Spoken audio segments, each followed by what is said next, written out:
ఓ తల్లి అయితే ఆ తల్లే ఆ బిడ్డకు మొత్తం శాపంగా మారింది. ఇంత కూడా సిగ్గు లేదు. కట్టెల పొయ్యిలా నోట్ల గుడ్డలు కొట్టి 2 నెలల పాపనైతే కట్టెల పొయ్యిలో వేసింది. ఇంత దుర్మార్గమైన ఘటన. అసొంటప్పుడు పిల్లల్ని ఎందుకు అంటారు, ఎందుకు భూమి మీద ఎత్తారు? కట్టెల పొయ్యిలో 2 నెలల చిన్నారి నోట్లో గుడ్డలు కుక్కి సజీవ దహనం. కర్కశంగా వ్యవహరించిన కన్న తల్లి. ఈమెకు సిగ్గుండాలి, ఏమన్నా ఇంత బుద్ధి ఉండాలి. మనిషివేనా అసలు నువ్వు?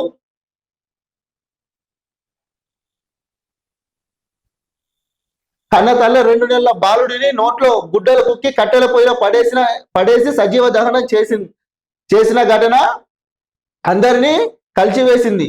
దుండిగల్ పోలీస్ స్టేషన్ పరిధిలోని బౌరంపేటలో నూతనంగా నిర్మిస్తున్న అపార్ట్మెంటులో ఈ ఘటన జరిగింది. డయల్ 100 ద్వారా సమాచారం అందుకున్న పోలీసులు సంఘటన స్థలానికి చేరుకున్నారు. మేడ్చల్ ఏసీపీ శంకర్ రెడ్డి విలేకరుల సమావేశంలో వివరాలు వెల్లడించారు. మధ్యప్రదేశ్ సంబంధించిన వాళ్ళు.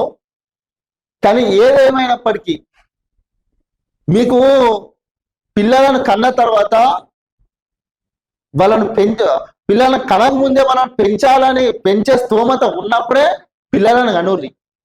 ఇట్లా పిల్లలను కన్న తర్వాత వాళ్ళను రోడ్ల మీద అనాదనం చేసి కొంతమంది ఇట్లా దుర్మార్గంగా చెర్లలో పడేసుడు, కాల్వలలో పడేసుడు, చెత్తకుప్పలలో పడేసుడు. ఎందుకు? సమాజం ఎటుపోతుంది? నీ నీ నీ పని కోసం, నీ అవసరాని కోసం గతం పిల్లలను కానీ రోడ్డు మీద పడేసి ఇట్లా ఇట్లా ప్రాణాలు తీస్తున్నారు. సిగ్గులు ఉన్నాయి అసలు ఇంత కూడా? 2 నెలల పసికందు, అపంశుభం తెలియని పసికందు నోట్ల గుడ్డలు కుట్టి మా కట్టెల పొయ్యిలు వేసినావు. అంతే, మనం అనిపిస్తే ఇంకేమన్నా ఏదైనా వేసుకోవాలి.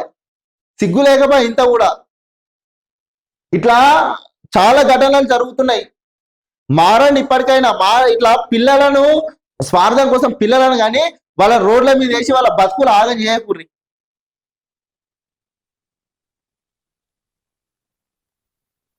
దుర్మార్గమైన ఘటన. ఇంత కూడా సిగ్గు లేదు. ఎట్లా చెబుతారా నాయన?